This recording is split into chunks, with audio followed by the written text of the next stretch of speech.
Okay, so unsa ning gikonsiderar sa Ginoo nga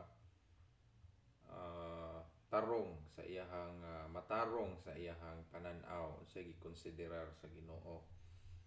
So mao ni ang gitudlo ni Apostol Paul kay siya may ato ang basihanan karon sa about sa kaluwasan sa atong kalag. Naa man niya ang gospel of grace nga makaluwas sa tanang tao karon. Ug siya po'y unang nakabalo aning gospel niya. Tanawa diha sa first Corinthians chapter 1 verse 3:15, no. Makita na nimong first of all, you see, siya maoy una sa tanan nga nasayod aning gospel nga gihatag sa Ginoo niya. Morning gospel of dispensation. Maayong balita sa grasya sa kaluwasan. Message na siya para sa katawhan karon, tibuok katawhan sa kalibutan. Mao nay message karon about sa kaluwasan. Unsay paagi sa Ginoo aron maluwas ang tao.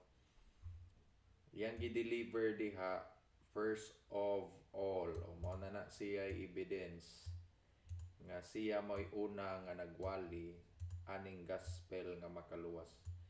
Ang gospel na makaluwas mao nang gitudlo ni Apostol Paul. Panahon karon sa grasya. So ang kanang tao nga makasasala, kitang tanan wa man gyud tao nga way sala matud ni Paul.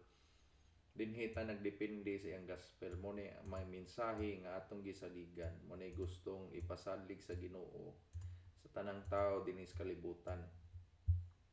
So aninta diri sa Romans chapter 3. So unsa may gi-konsiderar sa Ginoo nga matarong sa iyahang pananaw. So ang pagkamatarong sa Ginoo mo ni gitudlo ni Paul, ang pagkamatarong sa Ginoo.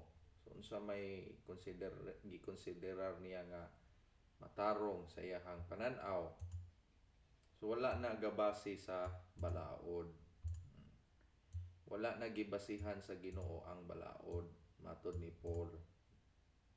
Now, karon nga panahon, now man o now, karon nga panahon. But now, the righteousness of God without the law. So karon nga panahon sa ministry ni Apostol Paul, wala diha sa balaod ang pagkamatarong sa Ginoo. You see, mao na nga ang tao nga ibase niya yang kaluwasan sa balaod, di gid siya mahimong matarong sa Ginoo. So sa panahon karon, hangtod karon sa ministry ni Apostol Paul,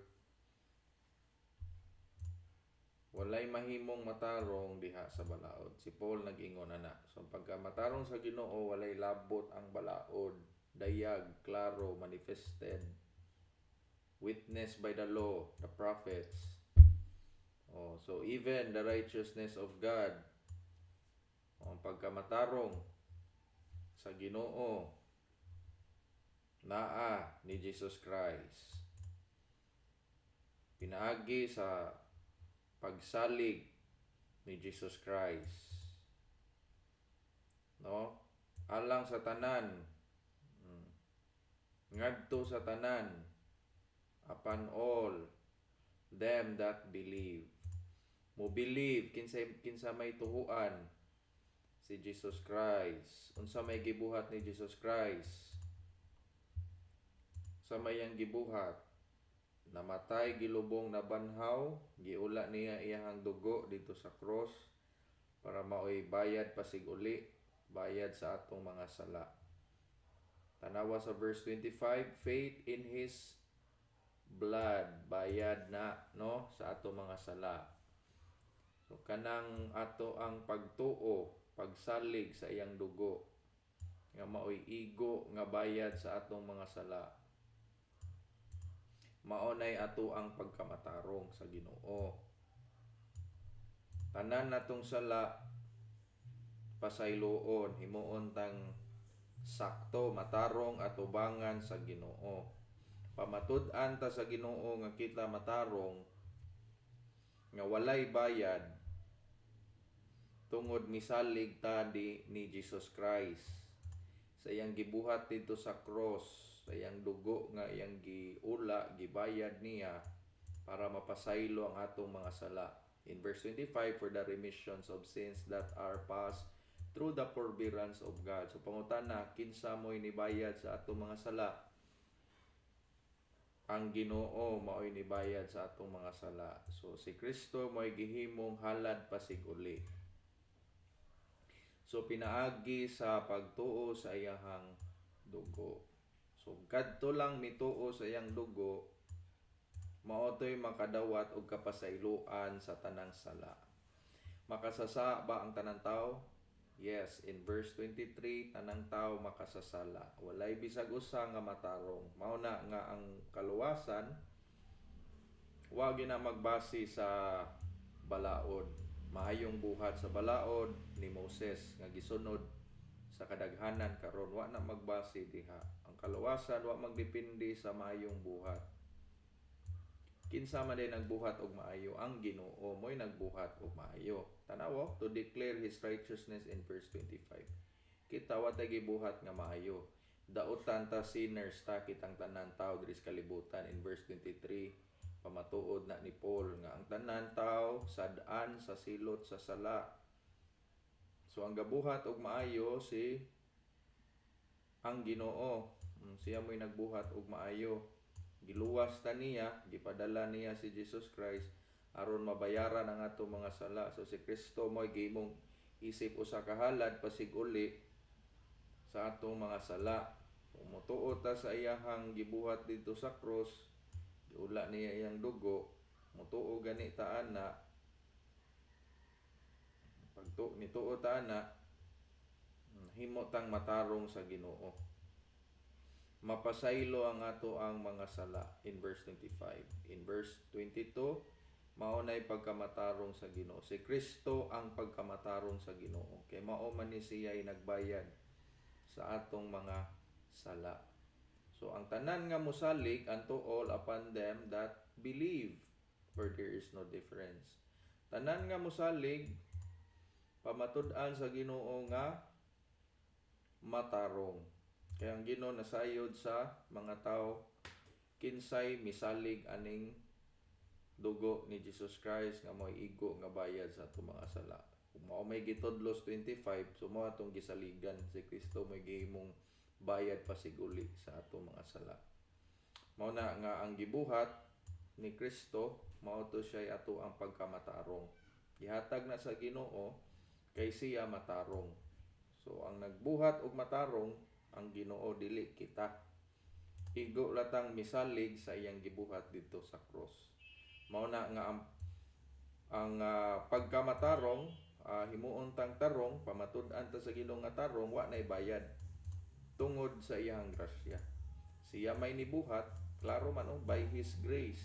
Tungod na sa iyang grasya, mao na nga si Kristo ninaog dinhi, gibayaran ang atong sala kay siya mo'y gihimong halad sa Ginoo.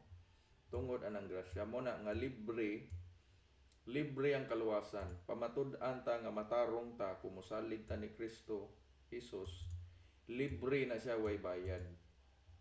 Kaysa 25, ang mibayad ang Ginoo. Siya mao'y maayo, siya mo'y righteous, dili kita unrighteous ta. Pero kinahanglan man ta may imong righteous sa Ginoo, kay kundi di man ta mapasaylo, mo na si Kristo ang gipada sa Ginoo aron mo'y mahimong pasiguli, halad pasiguli. Pinaagi sa iyang dugo. Mao to'y kabayaran sa atong mga sala aron pwede na ta niyang pasayloon for the remissions of sins that are past. Pinaagi sa pagsalig diha ni Kristo. Mao na nga ang kaluwasan nahimong posible pasabot ang atong sala nabayaran, nahimong posible nga nabayaran tungod na siya sa grasya sa Ginoo. Kana in verse 24, To declare, I say, in verse 26, at this time his righteousness, that he might be just and justifier of him which believeth in Jesus.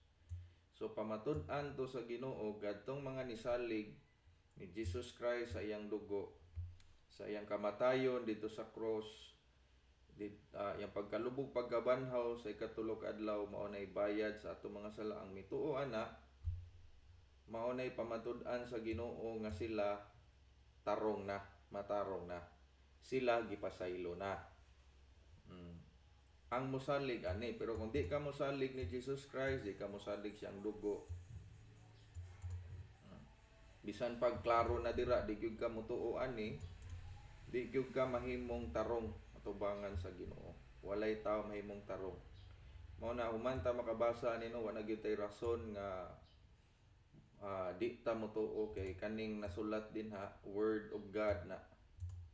Si Pablo ang si Apostol Paul may nagdala sa pulong sa Ginoo, siya mo'y nakabaw sa tinuod, siya mo'y gitagaan og message sa Ginoo para nato, aron nato mahibaw-an unsay gusto sa Ginoo nga aton saligan para sa atong kaluwasan.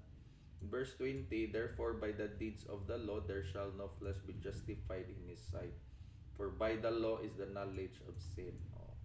So sayop na nga tudlo nga magdepende sa imuhang maayong binuhatan, kay walay tao nga maayo o binuhatan atubangan sa Ginoo. Mabitang gilibre sa Ginoo ang iyang pagpamatuod nga kita righteous, pinaagi sa iyang grasya, tungod sa iyang grasya, kay kitang tanan dili ta matarong, in verse 23. And in verse 10, walay matarong, as it is written, there is none righteous, no not one. In verse 10, why bisag usa nga matarong tubangas Ginoo. So nagpamatuod na diha kanang verse 10 nga ang tanan tawo tinuod gyud nga sad-an sa silot sa sala. In verse 19, we know that whatsoever the law saith, it saith to them who are under the law, that every mouth may be stopped and all the world may become guilty before God. Ang Ginoo na mismo nagpamatuod diha, pinaagi ni Paul nga guilty na tanang tao sa kalibutan. So sayop nang moingon ta nga naluwas na tungod nag-ubi ta sa law. Why nakaubi anang law? Dara pa matuod ebidensya in verse 23. So mao na siya ay makonsider kani, mao ni siya ay pagkamatarong sa Ginoo, o ang ikonsiderar sa Ginoo nga matarong kadto lang mutuo ni Jesus Christ. Kay si Jesus Christ mao ni siya pagkamatarong sa Ginoo, kadtong mutuo sa dugo ni Kristo nga siya maoy nagtubos nato. Si Kristo mo'y nagtubos nato gikan sa silot sa sala. Wa tay gibayad, wa tay gibuhat, subay sa balaod sa Ginoo. Ang atong gibuhat, ang gibuhat, no? Igo ratami salig sa dugo niya. Kay siya maoy nagbayad sa atong mga sala. So ang Ginoo maoy nibayad. So siya maoy makaluwas, dili kita. Kay siya may nibayad, siya mo hinungdan nganong maluwas ta pinagi sa pagsalig. So wala magdepende sa atong ang relihiyon, wa magdepende sa maayong buhat, kay wa may maayong buhat, wa pud magdepende kung pilay imong gihatag sa relihiyon. Walay kwarta makaluwas, walay bautismo sa tubig makaluwas, walay penitensya, sakripisyo, pagampo, paghangyo sa Ginoo makaluwas. Kay ang tao usaray paagi aron siya maluwas, mahimong matarong siya tubangan sa Ginoo, kani si Jesus Christ mo'y paagi, ug mao ni siya saligan sa tao, tuhuan nga mao ni makaluwas, tungod mao ni nagbayad sa atong sala. Kay siya mo'y gihimong, sa verse 25, siya mo'y gihimong bayad pa sig-uli para ta mapasaylo, nagis pagtuo siyang dugo. Ang Ginoo maoy tarong, dili kita. So pasalamat ang Ginoo tarong, giluwas ta niya tungod sa atong mga sala, giluwas ta niya tungod sa grasya rather kay kita makasasala. Mao na nga di ta magpasigarbo kay wa tay gibuhat. In verse 27, where is boasting then? It is excluded by what law? By what law or works? Nay, but by the law of faith. So pagkamatarong sa Dios, iya na sa pagtuo ni Kristo, Jesus Kristo, Jesus Christ. Clear na. So kung gusto ang tao mahimong matarong, masakto, maluwas, mapasaylo, malangit, ang gitudlo sa Ginoo nga paagi, saligi si Jesus Christ nga mo'y nagbayad sa imong sala, pinagi siyang dugo. Siya ay nagtubos, dili ikaw, wa kay gibuhat, makasasa tang tanan, mao na nga pamatud-an ka nga righteous sa Ginoo, libre na. Kay siya mo'y nagbayad, dili kita. Wa tay gibuhat para sa tong kaluwasan, siya may buhat mo nang nahimong libre. So pamatud-an tang tarong, matarong ta nga libre kumusalig ta ni Jesus Christ sa iyang gibuhat.